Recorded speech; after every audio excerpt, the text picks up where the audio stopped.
ሰላም ሰላም ውዶቼ እንዴት ናችሁ? ሰላማችሁ ባላችሁበት ይብዛልኝ። ዛሬ የምንሰራው ቅቤ ነው። ቅቤ የገበታ ቅቤ እንግዲህ ኮረሪማ ነው። ኮረሪማውን ለብ ለብ እያረኩት ነው። አንድ ኩባያ ነው ኮረሪማ የተጠቀምኩት። ያው ይፈጭና እንፊት ታወጣለታለሁኝ ስጨምርበት ታያላችሁ። ያው የሚፈጨው ግን ከሆነ ገመስ ገመስ ለማለት ያክል ነው፣ ክርድድ ለማድረግ ያክል ነው። አናደቀው። ስለዚህ እንደዚህ ለብ በእጃችን ለብ ማለቱን ስናቅ ወደ እቃ እንገለብጠዋለን እስከሚቀዘቅዝ ድረስ አብሽ። ከዛ አብሻችንን 3/1 የሚባለውን በሱ በጣም ትንሽ ለክተን ነው የምንቆላው። አብሽ ትንሽ መረር ስለሚያደርግ እንዳታበዙ። እኔ 3/1ውን በዚች ለክቻለሁ። ያው ምጣዴ ስለጋለ ቶሎ ቶሎ ነው እንትን የሚለው። እናንተ እንዳያርባችሁ በደንብ እኩልነት እያማሰላችሁ አብስሉት እና እንደዚህ አድርጋችሁ ለብ ለብ ታደርጉታላችሁ። እንደምታዩት በእንጨት እያማሰልኩ ነው። እናንተ እንዳያርባችሁ እሳቱን ቀነስ አድርጉ። እንደዚህ አድርጌ ከለሩን እስከማገኘው ድረስ ምጣዱን የሰማ ስለሆነ አወጣዋለሁ። በቃ ቡኒ ከለር ሆኖልኛል። ያውን እሳቱን አያስፈልግም። ኮሰረት ነው። ኮሰረት 2 ኩባያ የሚያክል ነው ያደረኩት። እኔ እሳቱን አጥፍቻለሁ። ምጣዱ በጋለበት ለብ ለብ አድርገዋለሁ። ሞቅ ሞቅ ነው የማደርገው። እናንተ በምትፈልጉት እንትን ኮሰረት ሲጀመር አይሞቅም። እኛ ጋር ቅዝቃዜ ስላለ እንትን ለማለት ያክል ነው። እንደዚህ በጋለበት ሞቅ ሞቅ አድርጌ እዚህ ጋር እንትን ብየዋለሁ። ቅቤ ወደ ብረት ድስቱ እየገለበጥኩ ነው። ቅቤ ያው 6 ኪሎ ነው። 6 ኪሎውን ከፍቼ ወደ እቃው ገለብጣለሁ። እንደምታዩት ብረት ድስት፣ ትልቅ ብረት ድስት አለኝ። አንድ ላይ ነው የማስቀምጠው። ይህን ሳደርግ ወዳው አላቀልጠውም። እንደምታዩት ለመጀመሪያ በብረት ድስት አስቀምጥና 1-2 ቀን ለብቻው ቅቤውን ብቻ የበሰለ ነው እንዳያችሁት 1-2 ቀን አስቀምጠዋለሁ በደንብ እንዲበስል። ከዛ ቅመሙን ጨምሬ ደግሞ 3ኛ ቀን አሳድረዋለሁኝ። እኔ እንደዛ ነው የማደርገው። ጥሬ ያልበሰለ ቅቤ ቢሆን ኑሮ ምንድነው የማደርገው? ሳምንትም 15 ቀን ይቀመጣል እንዲበስል። ብረት ድስቱ ያው እኛ ጋር ቅዝቃዜ ስላለ ውጭ ነው የማስቀምጠው እንዳያችሁት። ስለዚህ አሁን ቅቤውን ሁሉ ከፍቼ ፈትቼ እያንዳንዱ ኳሶች እነዚህ የምታያቸው 1 ኪሎ ነው። ይሄ የዚህ ሀገር በልዲ ሰብና ይባላል። ያው ሽታው ግን የሀገር ቤት ቅቤ ነው የሚለው። የበሰለ ቅቤ ነው። እንደዚህ አድርጌ ከድነዋለሁ ለ2 ቀን ያክል። 2ኛ ቀን ይኸውና አፈረስኩት። አፍርሼ ኮረሪማ ያሳየኋችሁን ከረድ ባለ መልኩ እየደቀቀውን አውጥቼለታለሁ። ያው እንደዚህ አድርጌ ጨምራለሁ ማለት ነው። ነጭ አዝሙድ ሲጨምር አልቀረጽኩም። ያው ለማስታወስ ያክል እናንተ እንዳትረሱ። እዚህ 3/1ውን አብሽ የቆላሁትን ጨመርኩኝ። አልፈጨውም። አብሽ ሙሉ እንደዚሁ እንደተቆላ ነው የምጨምረው።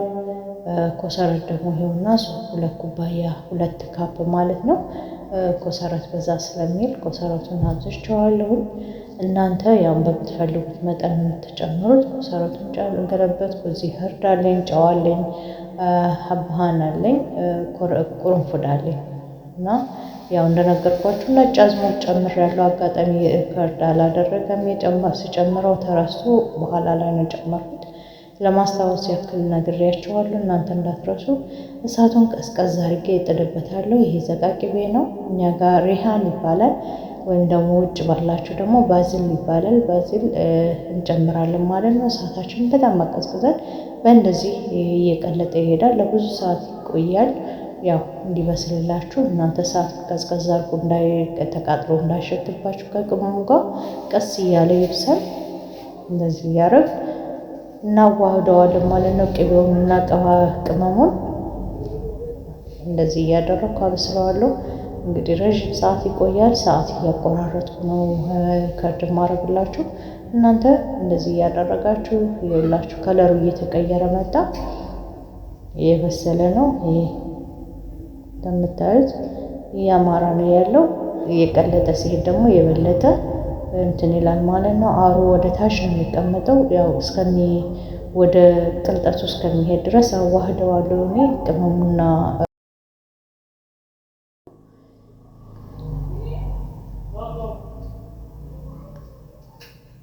እንደዚህ አሁንም እንዳያችሁት ከለሩን እየቀየረ ቀስ እያለ እየበሰለ ነው፣ እያማረበት ነው ያለው። እናንተ ያው እያያችሁት ሄዱ። እሳቱን ደግሞ ከፍ እንዳታደርጉ እንደነገርኳችሁ፣ በጣም መፍለክለክ የለበትም። ቀስ ብሎ የቅቤ ጣዕሙን እየወሰደ አሩንና እንትኑ እየለየላችሁ ይሄዳል።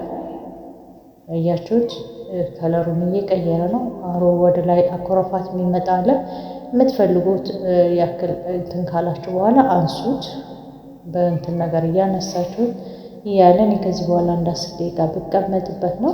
ከዚህ ይበቃዋል በምልበት ሰዓት አሳያችኋለሁ። ይሄ አሁን እያነሳሁ ነው የሚሄደው። እንትኑን አሩን አነሳለሁ። ከላይ ኦልሬዲ ወጥቶለታል፣ ያለው ሁሉ ወጥቷል። ይሄ ከስር እየተነሳ ነው። ያ ደግሞ እሳቱን ሳጠፋ ይዘቅና ወደታች ይቀመጣል ማለት ነው።